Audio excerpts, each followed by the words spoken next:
Baik, selamat malam Pak Jimmy Demianus Iji, anggota Komisi 5 DPR RI. Kami ingin meminta pendapat Bapak tentang deklarasi negara Papua Barat yang baru saja dilakukan oleh Benny Wenda di Inggris ya pada tanggal 1 Desember kemarin.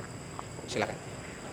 Menurut saya sebenarnya itu bukan sesuatu yang luar biasa. Bagi saya itu biasa-biasa saja karena deklarasi negara Papua itu bukan yang pertama. Tahun 1961 itu sudah dilakukan. Lalu tahun 1970-an itu Jafet Rumkorem juga melakukan hal yang sama, menyatakan kemerdekaan. Lalu tim 100 datang ketemu Presiden B.J. Habibie. Sebelum itu Tom Wanggai mendeklarasikan negara Melanesia Barat. Itu juga tidak merdeka-merdeka sampai hari ini. Lalu kemudian tim 100 tahun 99 ketemu Presiden B.J. Habibie meminta merdeka juga di Istana Negara lagi. Toh juga tidak merdeka-merdeka sampai sekarang. Lalu ya berapa kegiatan berikutnya. Jadi menurut saya itu terlalu berlebihan menanggapinya, apalagi sampai ketua setingkat Majelis Pemusyawaratan Rakyat mengeluarkan pernyataan mendesak untuk memberi otoritas keamanan kita untuk melakukan tindakan penegakan hukum menurut saya. Dan terkesan sepertinya gerakan itu mengancam NKRI, ya. Sebenarnya bukan itu yang mengancam NKRI. NKRI terancam karena gerakan-gerakan yang mengatasnama atau berlindung di balik agama, ya, ingin menghidupkan kembali politik identitas, ya, bertentangan dengan apa yang telah dikonsensuskan oleh the founding fathers kita, ya, para pendiri republik ini. Mau tim 8, tim 9 yang membahas tentang dasar negara, membahas tentang bagaimana republik ini, ya, itu yang menurut saya membahayakan Indonesia ke depan. Karena terus terang hari ini mengusik rasa keadilan warga negara, terutama di daerah-daerah yang mayoritas Nasrani atau Katolik, ya. Ya, kita lihat itu. Justru hal-hal itu yang mengancam persatuan dan kesatuan bangsa. Jadi menurut saya sepertinya Ketua Majelis Pemusyawaratan Rakyat itu menutup mata tentang ancaman itu, atau mungkin tahu tapi membiarkan gitu. Jadi ini ada pembiaran gitu. Tidak boleh ada orang yang mengatasnamakan diri sebagai pembela Tuhan atau pembela apapun, ya, lalu melakukan tindakan semaunya gitu. Ya, justru hal-hal itu yang lebih berbahaya ketimbang hanya manuvernya Benny Wenda. Tapi bukan berarti itu hal yang sepele. Pemerintah juga harus waspada, ya. Jangan dengan alasan Benny Wenda melakukan deklarasi itu lalu kita tingkatkan pendekatan keamanan di Papua.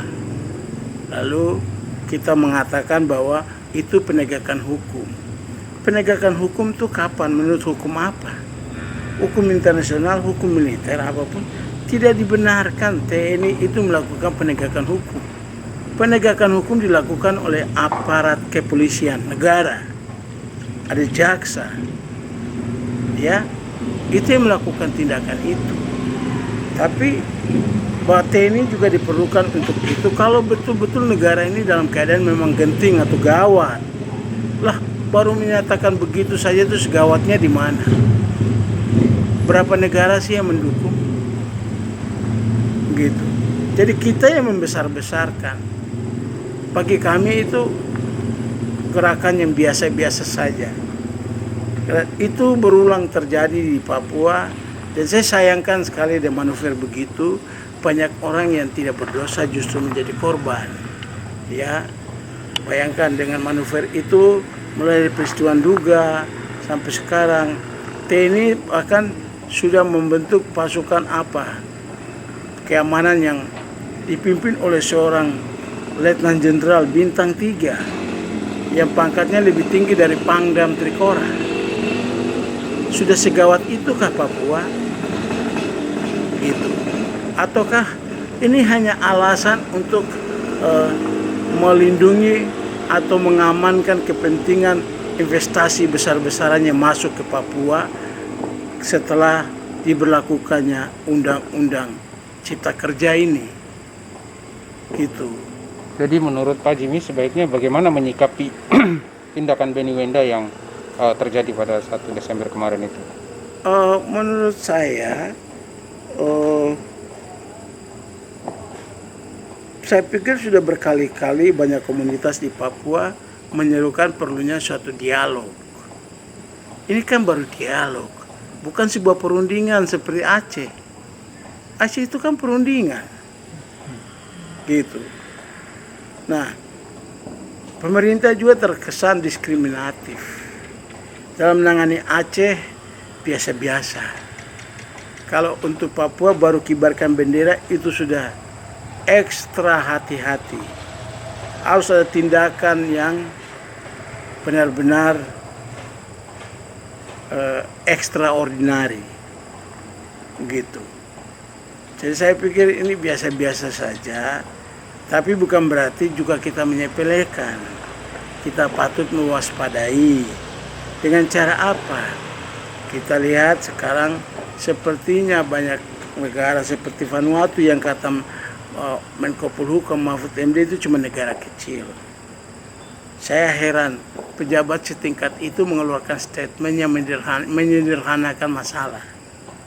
Karena PBB itu tidak mengenal kursi besar dan kursi kecil. Semua punya hak yang sama. Gitu. Kita juga lupa bahwa dulu juga kita memandang remeh Portugal.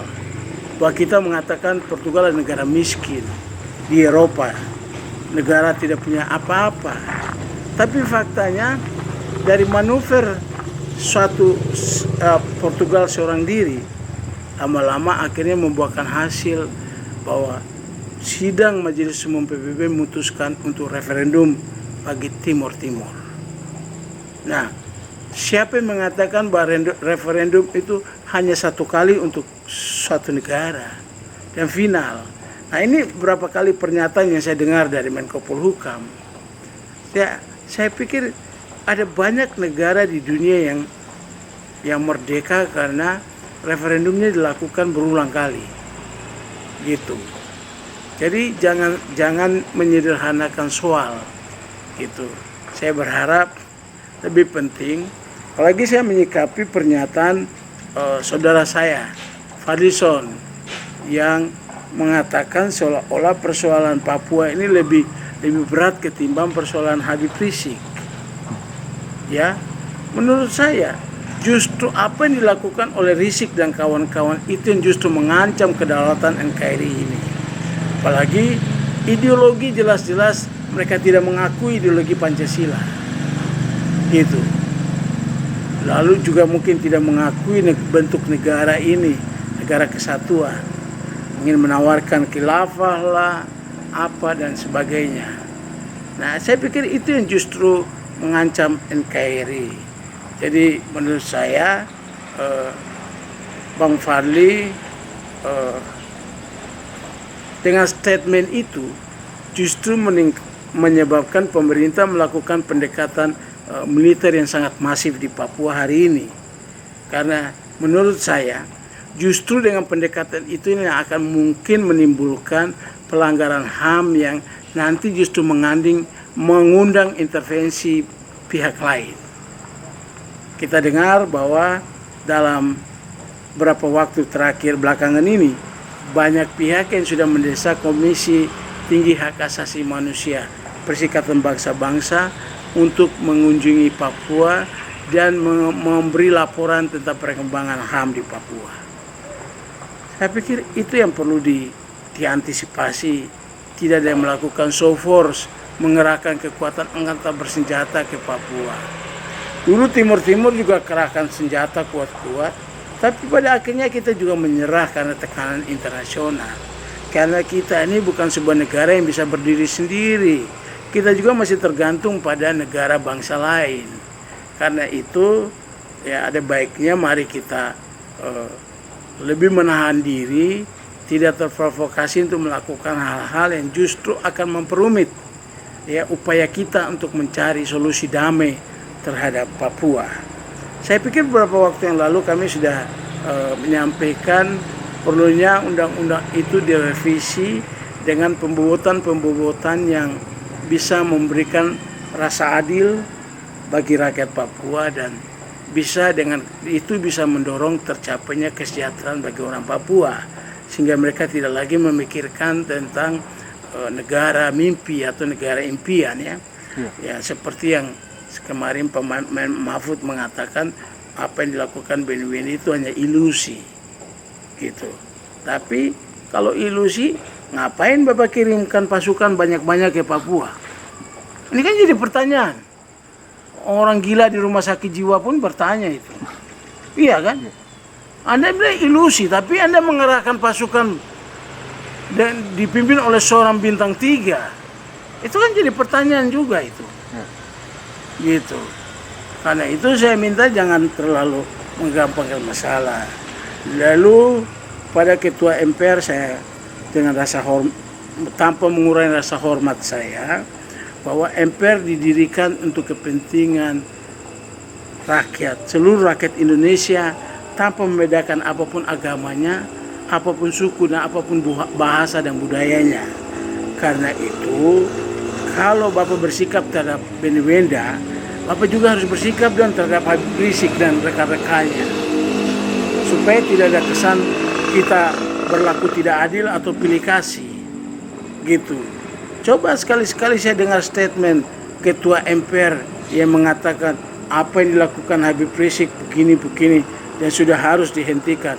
Saya lebih jempol pada Pangdam Jaya. Ya, dia adalah seorang ksatria.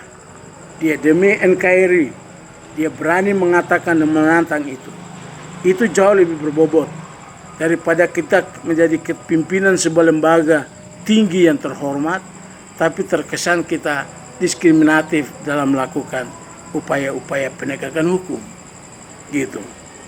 Jadi sekali lagi saya minta supaya rekan-rekan saya di ibu kota, di pusat, jangan juga membuat statement-statement yang justru membuat nanti pemerintah mengambil langkah-langkah yang justru terjebak bahwa ingin menegakkan kedaulatan tapi akhirnya terperangkap pada pelanggaran hak asasi manusia yang akan mengundang banyak pihak menyoroti bangsa kita, pemerintah kita, dan terutama bisa memberi ruang bagi lepasnya Papua dari tanah air.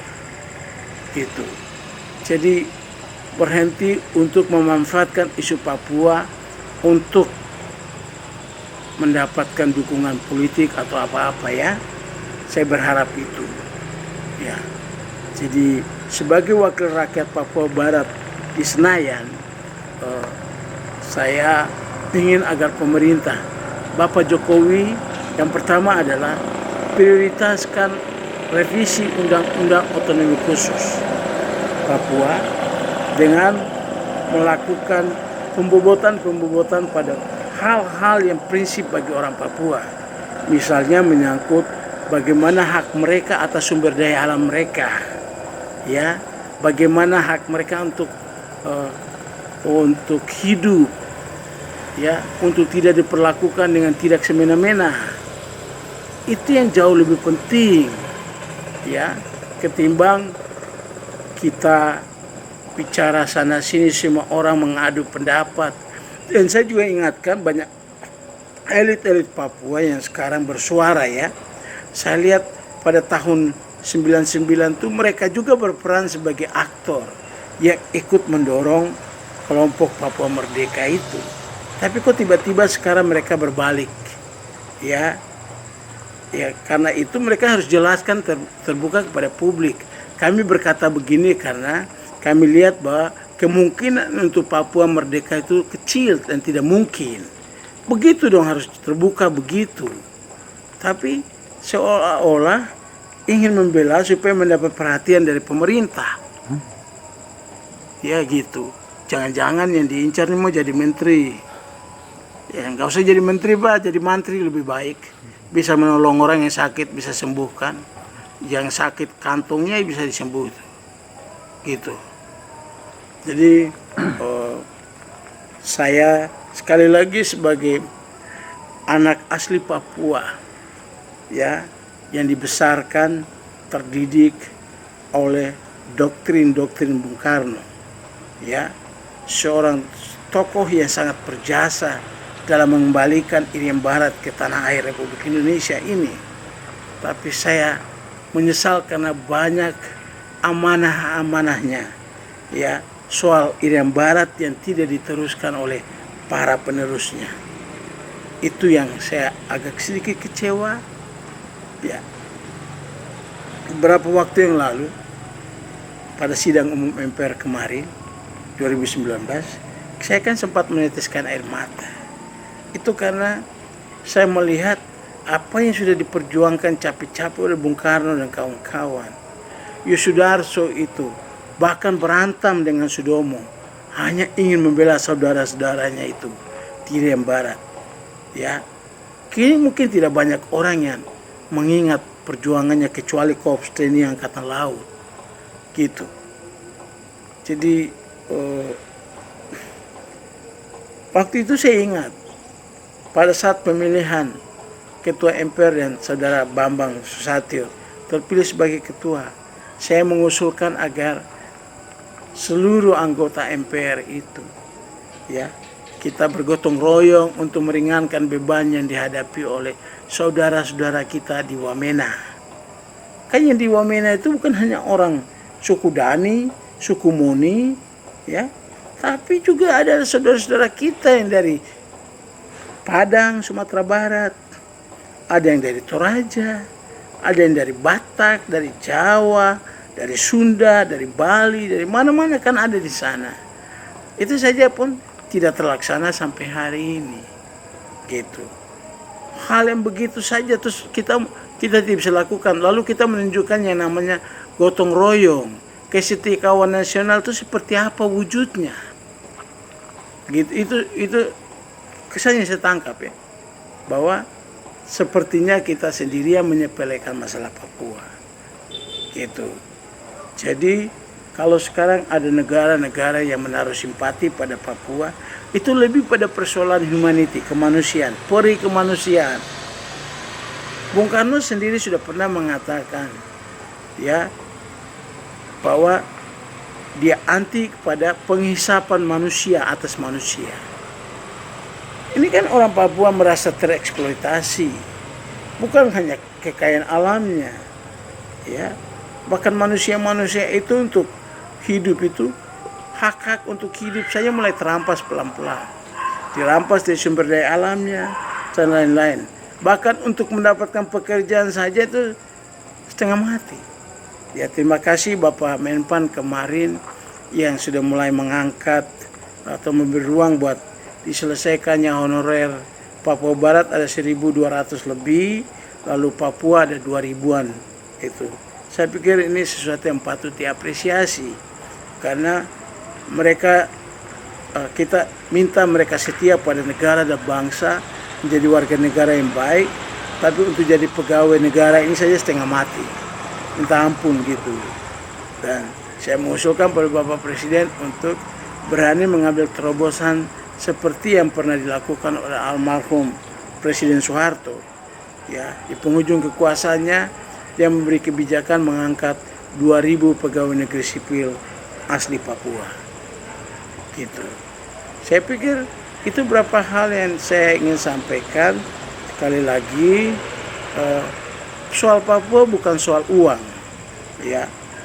Jadi di dalam revisi nanti kami dengar bahwa pemerintah sudah menyetujui ditambahkannya besaran dana Otsus Papua yang selama 20 tahun yang lalu, yaitu 2% dari dana alokasi umum nasional, dia meningkat menjadi 2,5%.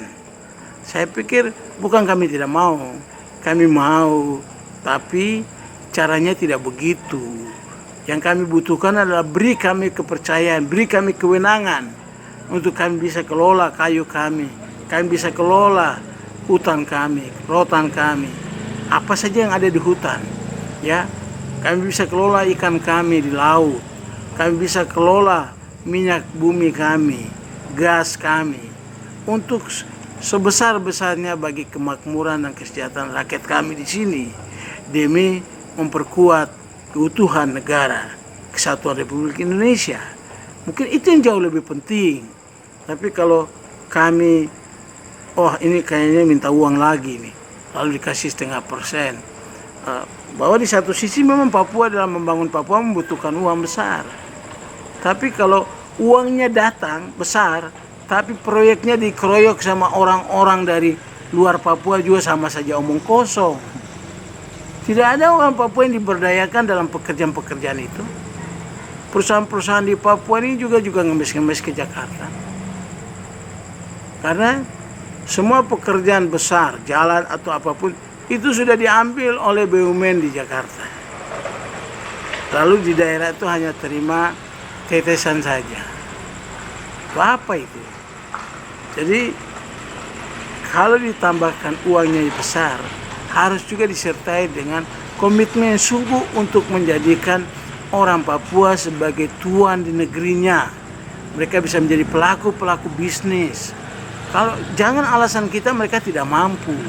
Saya pikir manusia itu kan bukan binatang. Beda. Binatang, anjing saja dilatih pintar. Masa manusia tidak? Pertanyaan saya, upaya apa yang sudah dilakukan oleh pemerintah bagi mempersiapkan orang-orang Papua menjadi entrepreneurship yang hebat? Ya, kayaknya belum ada itu. Gitu. Lalu kita lihat juga baru ada beberapa orang yang mulai dipromosikan pilot. Terima kasih karena pada era Presiden Jokowi ini seorang putra Papua bisa mendapat jabatan sebagai wakil kepala staf TNI Angkatan Darat. Ini rekor sejarah bagi orang Papua. Sesuatu yang mungkin tidak pernah dimimpikan. Tetapi dengan tindakan ini saya semakin optimis bahwa orang Papua tidak perlu menuntut merdeka. Karena untuk jadi presiden bangsa ini mungkin saja di satu saat. Bukti jabatan setingkat wakasat saja sudah dapat.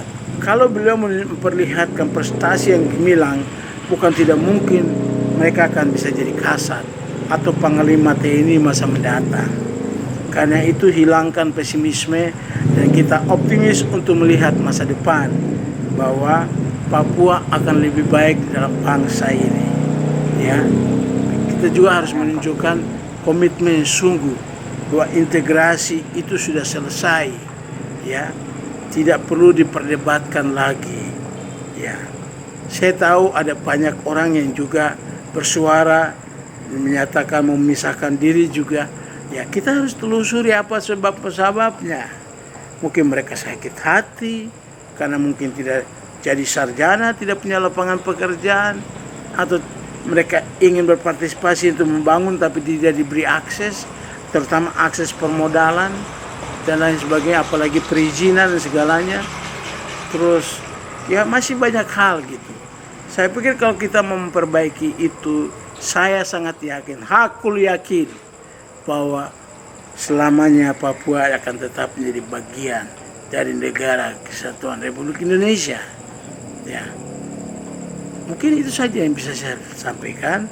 Dan sekali lagi, Menlu kita harus terus memperkuat bagaimana diplomasi internasional, karena kita tidak bisa menyepelekan soal-soal ini. Ya, kita harus serius dan jangan pula ragu untuk menempatkan diplomat-diplomat asli Papua di negara-negara yang selama ini menjadi tujuan kelompok Papua Merdeka ini mencari dukungan. Ya, seperti misalnya Vanuatu atau Fiji atau Solomon Island atau Australia lah misalnya, atau Selandia Baru. Kenapa sih sulit bagi diplomat Papua untuk menjadi duta besar di situ? Selalu ada bisa orang Papua jadi dubes. Dubesnya di mana? Di Kolombia. Emangnya orang Papua ini pemakai narkoba semua? Harus kasih orang Papua ke Kolombia. Terus dubes di Namibia di Afrika, negara kecil yang kenapa tidak sekalian saja kasih orang Papua jadi duta besar di Afrika Selatan? Karena posisi Afrika Selatan lebih berpengaruh dan menjadi sentral ya bagi negara-negara Afrika yang sekarang mereka tergabung dalam African Caribbean Pacific ACP yang mempunyai personel sekitar 79 negara. Saya pikir itu juga harus diwaspadai gitu, karena mereka terus saja melakukan pendekatan. Saya kan pernah menyampaikan bahwa OPM dalam berdiplomasi itu dia menggunakan strategi pendekatan yang pertama adalah International Black Solidarity. Itu utamanya itu adalah Afrika Selatan. Lalu mereka juga menggunakan pendekatan Brotherhood of Melanesia. Saya pikir Brotherhood of Melanesia itu bukan sumber utamanya bukan di Vanuatu. Justru yang kita khawatir itu adalah Australia. Gitu. Lalu yang ketiga itu pendekatan International Christian Solidarity. Dan mereka bermain di negara seperti Amerika dan beberapa negara Eropa. Itu. Lalu ada juga yang mereka gunakan yang namanya International Indigenous People. Ya. Mereka menggunakan pendekatan itu. Dan selama ini bahwa hampir seperti Beni Wenda atau kawan-kawan bisa terobos masuk ke PBB itu kan melalui pendekatan difasilitasi oleh Vanuatu. Vanuatu itu kan karena pendekatan Brotherhood of Melanesia gitu. Dan kita lihat berapa sidang umum kemarin yang tahun lalu itu kan sudah mulai muncul Senegal. Nah kita tahu bahwa Senegal ini satu-satunya negara di Afrika yang mendukung terang-terangan perjuangan kemerdekaan Papua. Ya. Tahun 70-an itu dia sudah berani membuka kantor perwakilan OPM pertama di Afrika yang dipimpin oleh Ben Tanggahma. Nama lengkapnya tuh Benedictus Tanggahma, orang Fakfak waktu itu. Bayangkan mereka biaya sampai mereka punya majalah internasional untuk kampanye itu. Jadi saya pikir Senegal juga harus diperhitungkan karena waktu zamannya Presiden Senegal itu Senghor. Jadi waktu Presiden Senghor dia mempersilahkan bahkan memfasilitasi anggaran untuk kampanye ini, gitu. Jadi kita harus hati-hati. Saya minta Ibu Menlu untuk jangan karena faktor tidak percaya pada orang Papua lalu mereka tidak dipromosikan menduduki jabatan duta besar di negara-negara yang kita bisa pakai untuk membantu kita. Seperti tadi saya katakan Afrika Selatan, Selandia Baru atau Australia, terus ada beberapa negara di Karibia atau Amerika. Mungkin Amerika jadi duta besar Amerika tuh terlalu hebat sekali bagi orang Papua. Tapi kalau bahwa kepentingan kita, bahwa ketika kita sudah merasa bahwa persoalan Papua ini jadi ancaman serius, ya mau nggak mau kita kasih mereka di sana, gitu, supaya mereka melakukan ya diplomasi kepada orang-orang di Amerika, gitu. Tapi pertanyaan Pak, boleh? Saya review sedikit kembali tadi yang soal revisi Undang-Undang Otsus yang tadi Bapak sempat sampaikan. Itu kira-kira sekarang tahapannya sampai di mana? Ada progresnya seperti apa? Kita dengar bahwa pemerintah baru mengusulkan ke DPR. Oh, Iya, toh? iya. Karena itu kita juga belum baca draftnya seperti apa. Sudah dimasukkan ke sekretariat DPR. Iya, katanya sudah masuk, katanya. Kan kami belum pegang draftnya. Gitu.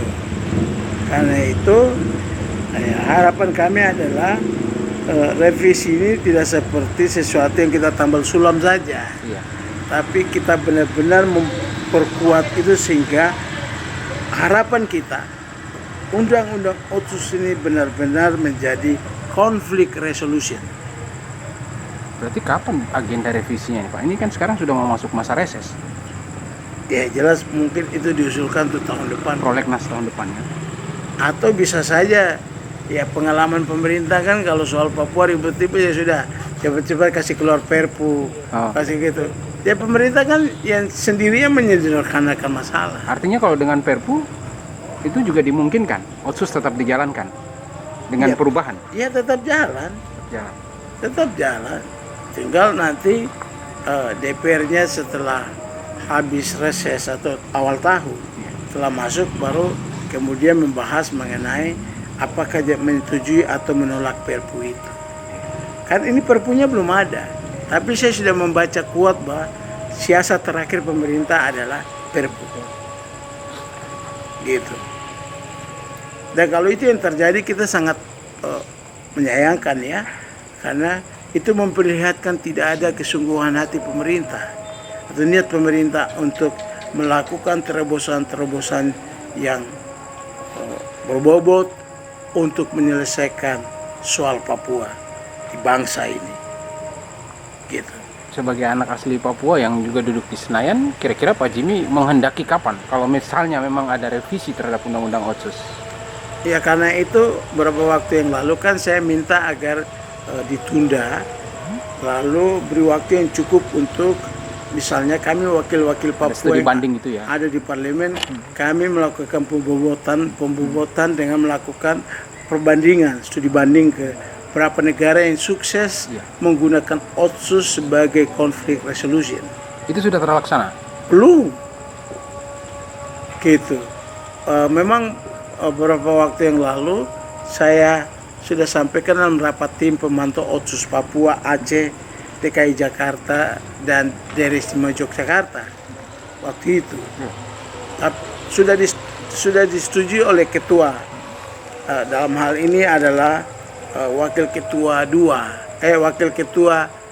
bidang politik dan keamanan dan politik hukum dan keamanan Pak Aziz Samsudin. Beliau sudah menyampaikan menyetujui.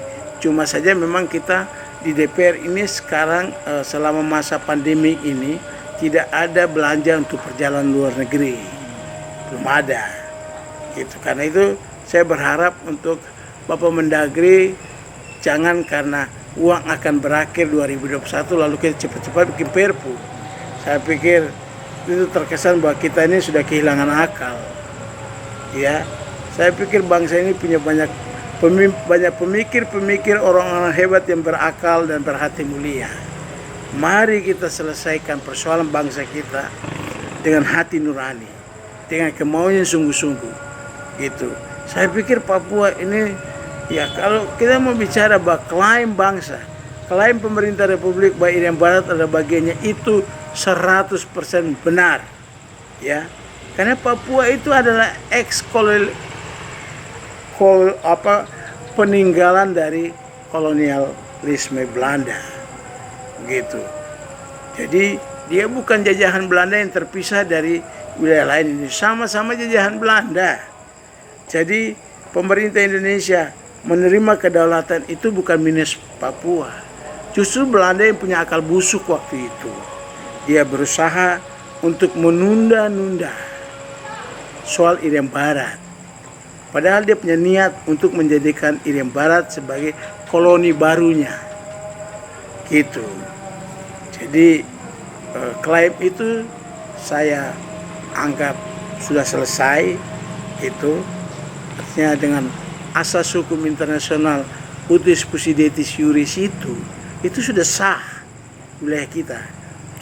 Cuma saya ingatkan saja bahwa asas itu ternyata tidak sepenuhnya mutlak berlaku bagi perserikatan bangsa-bangsa, karena terbukti ada berapa negara yang pernah merdeka karena ditabraknya asas itu.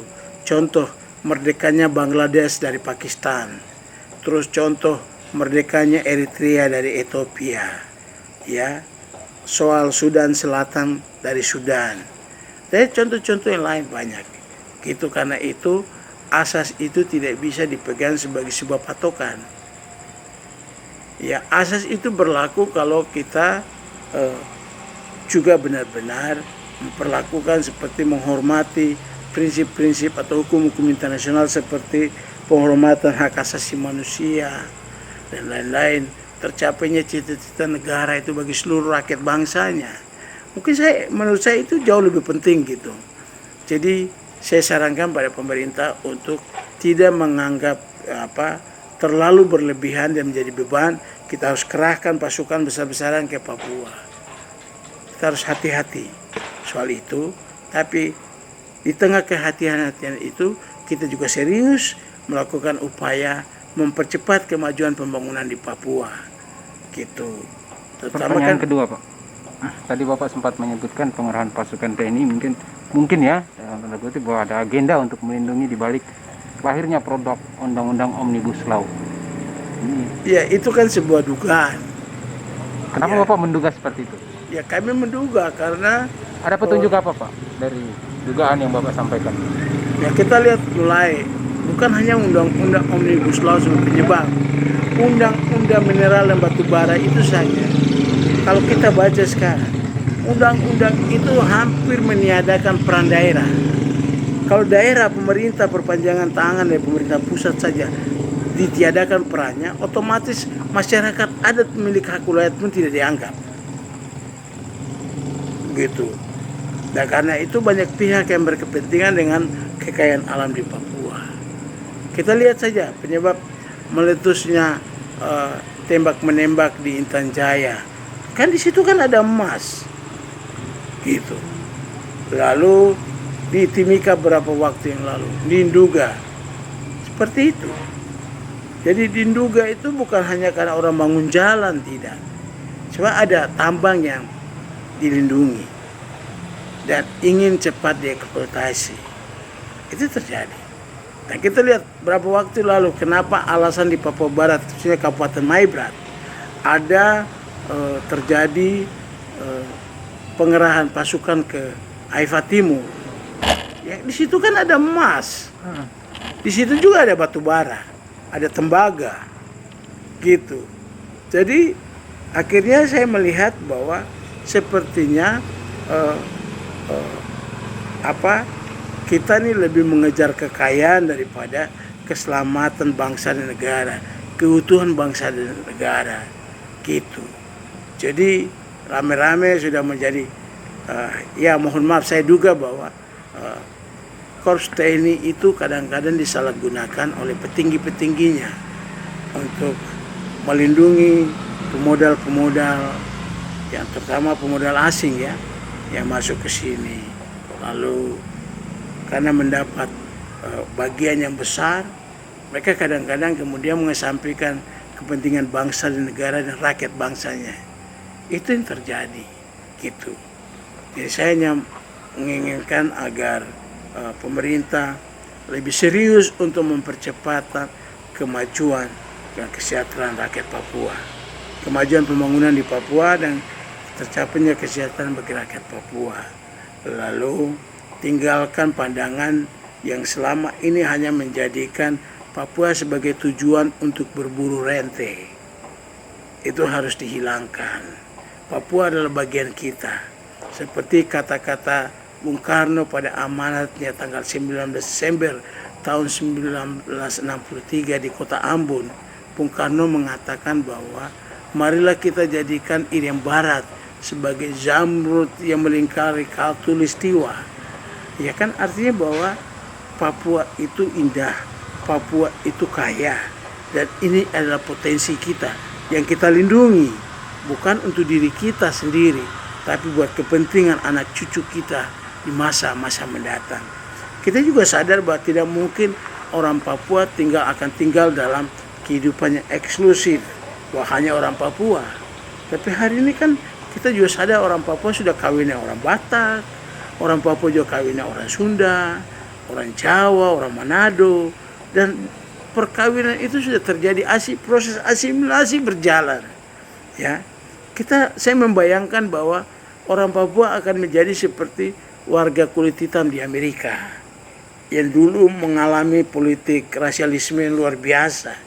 Tapi hari ini perlahan-lahan orang Melayu mengakui bahwa kaum kulit hitam juga bisa membangun Amerika. Bahkan memberi tempat bagi seorang putra kulit hitam menjadi presiden Amerika 2 periode. Saya pikir itu bukan sesuatu yang tidak mungkin bagi orang Papua. Ya mungkin kami tidak, karena kami sudah ya usia 50-an. Mungkin sebentar lagi juga kami akan mencapai usia yang sudah usur ya, tua ya. Gitu. Tapi mungkin anak-anak kami dan cucu-cucu kami yang akan melihat itu. Sebagaimana Martin Luther King juga pernah pesimis bahwa tidak mungkin orang kulit hitam itu bisa menjadi manusia bebas, merdeka, dan punya hak yang sama dengan kaum kulit putih Amerika. Tapi kepergiannya itu justru disaksikan oleh anaknya bahwa perubahan itu nyata terjadi. Gitu. Ketika kaum kulit putih Amerika mayoritas berkampanye melakukan donasi untuk memenangkan Obama yang kulit hitam keriting itu bisa jadi presiden 2 periode. Gitu. Jadi pesan saya itu saja buat saudara-saudara bahwa ya saya sebagai orang Papua juga tidak setuju diperlakukan dengan kasar, ya, atau mau demo saja harus dibatasi habis-habisan. Tapi kalau di Jawa orang demo semau mereka, kapan saja, di mana saja, itu kan tidak adil juga itu, yang begitu-begitu, gitu.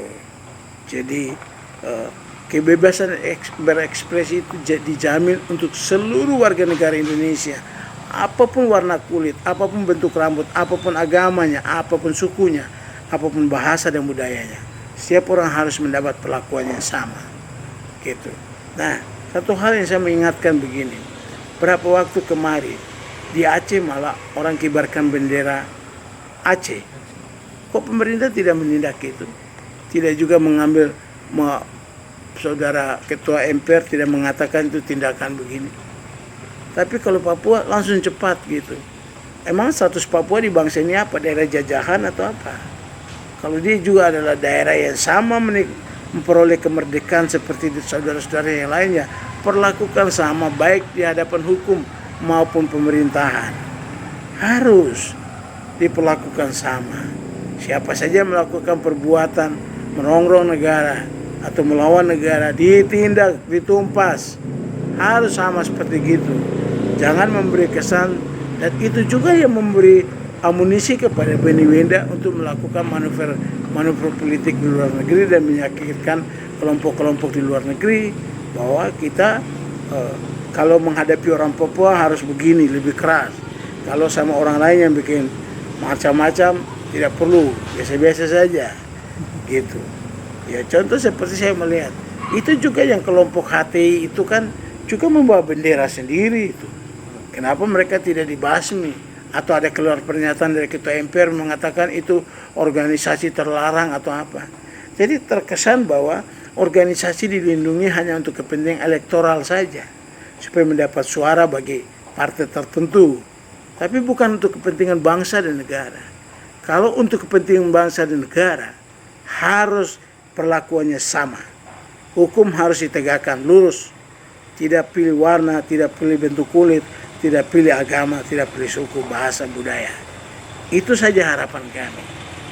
Terima kasih. Merdeka!